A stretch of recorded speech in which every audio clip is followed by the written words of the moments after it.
کیا حال چال ہے آپ کا؟ کافی دنوں بعد آج ہماری ملاقات ہو رہی ہے اور سب بزی تھے، زہیب بھائی بھی، عمیر بھائی بھی، سارے بزی ہیں. چلیں ہاں، خیر ہے وعلیکم بات نہیں. السلام. ہاں، اور وعلیکم سنائیں. السلام وقار بھائی. الحمدللہ، اللہ کا شکر ہے. چلیں اسٹارٹ کرتے ہیں اور ہم اپنے ٹاپک کے حساب سے ڈائریکٹ. ہم جی جی. جیسے کہ آپ نے کہا کہ ہم اسٹریٹ اپنی بات پہ آئیں گے. ہاں بولیں جی، کیا کہنا چاہ رہے تھے آپ؟ ہاں، آج جو ہے نا اپنا وقار بھائی، سب سے پہلے تو آپ کا شکریہ کہ آپ نے ٹائم نکالا. اور آج ویسے بھی ہم لوگ جو ہے نا ویسے پولیٹیکل اور مذہبی اور ورلڈ افیئر پہ اکثر بات کرتے رہتے ہیں، لیکن ایک چیز جو بہت زیادہ مس ہو رہا ہوتا ہے ہم لوگوں کی بات چیت میں اور سمجھنے میں، کیونکہ سیاست اتنا حاوی ہوا ہوتا ہے کہ کچھ ایریاز ہم لوگ بات نہیں کر پاتے. تو آج میں نے سوچا کہ آپ سے میں کچھ چیزیں جو ہے نا مطلب ایک کوشچن کروں آپ سے، اور آپ اپنی جو ہے نا سمجھ کے مطابق اس کا جواب دیں. تو اس کا سوال میں یہاں سے شروع کروں گا کہ جو پاکستانی جو معاشرہ ہے ہمارا، ٹھیک ہے نا، ہم لوگ بھی ظاہر سی بات ہے تقریباً 30 سال تو ہم لوگ جا سکتے ہیں پیچھے اور ایک انالائز کر سکتے ہیں. تو ہم کہاں پہ تھے اور اب ہم کہاں پہ آ گئے ہیں. پہلے تو ذرا سا آپ جو ہے نا مطلب اس پہ تھوڑا روشنی ڈالیں کہ وہ پاکستان جو 30 سال پہلے آپ نے دیکھا تھا، اب وہاں سے جرنی جو ہے ہماری کہاں تک پہنچی اور ابھی ہم کہاں پہ ہیں. اچھا، جرنی کو اگر آپ اسپیسیفائی کر دیں نا کہ ہم جرنی کس کو کہہ رہے ہیں، ہم اخلاقی جرنی کو کہہ رہے ہیں، ہم فائنینشیل جرنی کو کہہ رہے ہیں، ہم سیاسی جرنی کو کہہ رہے ہیں، تو بھی یہ چونکہ یہ ہر ایریا ایک الگ الگ ایریا ہے نا کہ ہم کہاں پہ ہم. لیکن جو سوال میں آپ کا سمجھ پایا ہوں، جو اکثر سوال آتا بھی ہے لوگوں کی طرف سے، وہ یہی آتا ہے کہ آخر ہمارا معاشرہ ایسا کیوں ہے. غالباً آپ بھی یہی جی پوچھنا چاہ رہے ہیں اسی طرح سے نا جی، کہ بالکل ہمارا بالکل. معاشرہ ایسا کیوں، ہم کیوں اتنے کیا کہتے ہیں کیا کہنا چاہیے، بد اخلاق ہیں، بد دیانت ہیں، اور ساری برائیاں ہمارے اندر یعنی کہ میکسیمم لیول پر ہیں.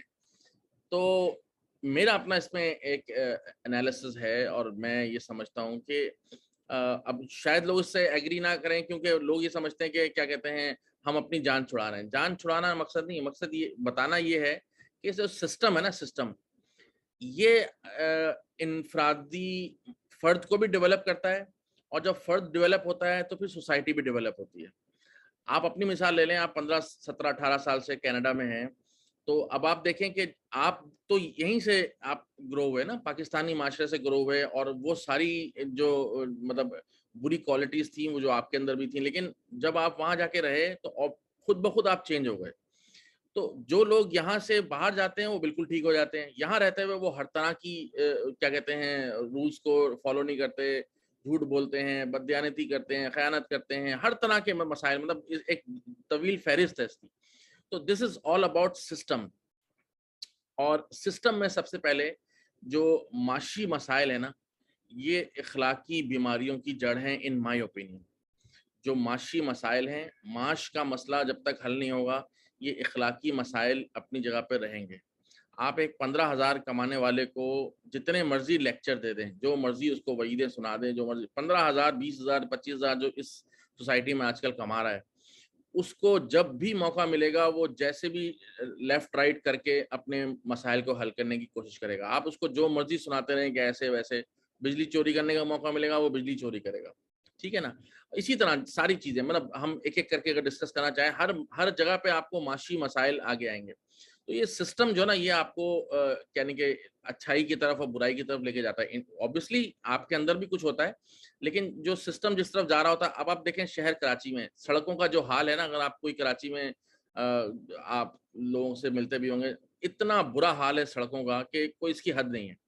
پھر اگر کوئی مجھے روک کے بولتا ہے تم سگنل کیوں توڑتے ہو، تو بات یہ ہے کہ جواز نہیں ہے کہ سڑک خراب ہے تو میں سگنل توڑوں گا. لیکن یہ جب تک یہ چیزیں صحیح نہیں ہوں گی، یہ آپ سگنلز کو، ٹریفک رولز کو فالو نہیں کروا سکیں گے.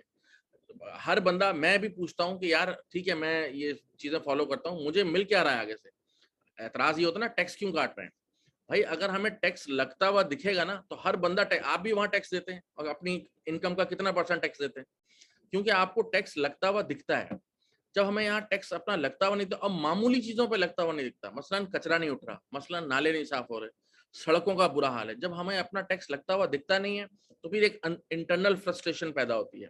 پھر اس کا اظہار ایسے ہوتا ہے کہ جہاں موقع ملتا ہے پھر بندہ جو دل چاہے وہ کرتا ہے. تو سوسائٹی ہماری جو ہے نا اوور دا ایئرز انحطاط کا شکار ہوئی ہے، معاشی طور پہ خاص طور پہ. اور اس کا اثر ہر چیز پہ ہوا ہے. مطلب اخلاقیات پہ اس کا اثر ہوا ہے اور ہماری اپنی سوچ پہ اس کا اثر ہوا ہے. کسی چیز کے اندر ڈیولپمنٹ ہم نہیں کر پائے, اپنی انفرادی ڈیولپمنٹ بھی اور معاشرے کی ڈیولپمنٹ بھی. تو میرے حساب سے جو معاشی مسائل ہیں یہ اخلاقی بیماریوں کی جڑ ہے.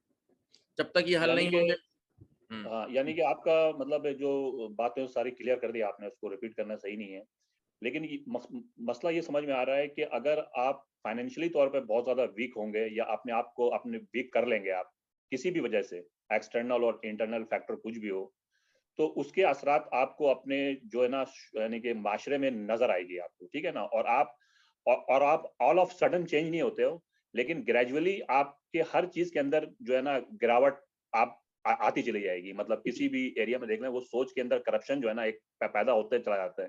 بالکل اگر بالکل آپ بالکل کمر, ایسی بات ہے بالکل. اچھا اکثر نا یہ ڈسکشن اس طرح بھی ڈائیورٹ ہو جاتی ہے کہ بعض لوگ جو کہ ظاہری بات ہے ان کا لبرل ہیں یا جیسے بھی جو بھی ان کا فیتھ ہے, وہ پھر اسلام پہ کے اوپر آ جاتے ہیں کہ یار دیکھو آپ کا مذہب ہے, آپ مسلمان ہو, پورا ملک 99% لوگ مسلمان ہیں, لیکن یہاں کے لوگوں کی حالت دیکھو کہ چوری ہے اور یہ بیماریاں وہ بیماریاں, مطلب اخلاقی بیماریاں, جھوٹ بولنا, دیانت کرنا, وقت پہ نہ پہنچنا, ایک طویل فہرست ہے.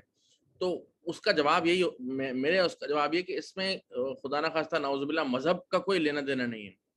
جب تک یہ معاشی بیماریاں, اخلاقی بیماریاں رہیں گی, یہ معاشی مسائل حل نہیں ہوں گے. اور آپ دیکھ لیں دنیا میں جتنے بھی ممالک ہیں, 250 ممالک میں اٹھا کے آپ دیکھ لیں, جو کرپشن میں سب سے زیادہ آگے آگے آپ کو نظر آئیں گے اور دوسری اخلاقی بیماریوں میں نظر آئیں گے آپ کو, وہ وہی ممالک ہیں جہاں کے اندر جو نا غربت زیادہ ہے, جہاں کے اندر پڑھائی نہیں ہے, تعلیم نہیں ہے. ان کی جب غربت بڑھے گی, تعلیم کی کمی آئے گی, تو پھر کرپشن بڑھے گی, اور پھر کرپشن ہر لیول پہ بڑھے گی.